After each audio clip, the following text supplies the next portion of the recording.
Rangkaian ibadah haji tak lagi hanya menjadi cerita di ruang kelas. KB TK Tunas Muda Rapokali membawa 124 muridnya langsung merasakan pengalaman tersebut melalui kegiatan manasik haji cilik yang digelar di Asrama Haji Sudia Makassar, Kamis 5 Desember 2024.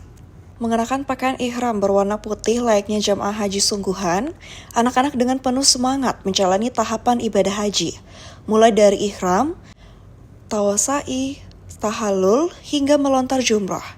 Semua dilaksanakan dengan bimbingan dari guru dan para pendamping.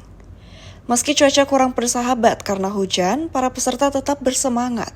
Orang tua murid pun turut mendampingi anak-anak mereka dalam kegiatan ini, menjadikannya momen kebersamaan yang tak terlupakan. Asmuma Alwis SPD Aude MPD, pengelola KB TK Tunas Muda Rapokali menjelaskan, jika kegiatan ini merupakan bagian penting dari pembelajaran langsung yang lebih efektif dibanding metode bercerita di kelas. Selama ini kita di sekolah berperan penting, ini harus juga terjun langsung ibunya bahwa kesatuan itu perlu untuk mendidik anak, tujuannya ke depannya.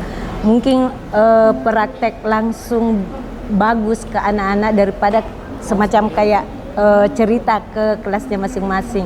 Jadi kita laksanakan di Asrama Haji Sudiang ini, kita sudah diagendakan setiap tahun pembelajaran luar kelas. Tidak hanya anak-anak, orang tua juga merasakan manfaat kegiatan ini. Ika Yanti, salah seorang orang tua murid, mengaku bangga dengan semangat anak-anak meski cuaca kurang mendukung. Alhamdulillah antusias anak-anak walaupun cuacanya tidak mendukung, hujan lebat, tapi anak-anak tetap senang untuk melaksanakan kegiatan manasik haji ciliknya. Dan adapun anak-anak bermain persiapan yang kami lakukan, mulai dari naik ke bis, melihat suasana pemandangan dari awal sampai ke asrama haji. Alhamdulillah mempunyai banyak pemandangan hijau-hijau.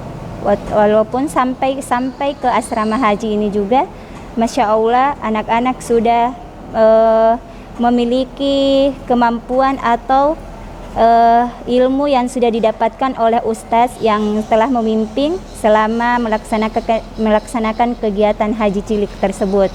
Asmuma Alwis menambahkan, kegiatan manasik haji cilik ini menjadi cara efektif untuk mengenalkan anak-anak pada salah satu rukun Islam. Meskipun masih di usia dini, mereka diajak memahami nilai-nilai spiritual sejak dini dengan metode pembelajaran yang menyenangkan dan langsung melibatkan praktik. Andi Putri Najwa, Muhammad Syaiful, Unas TV.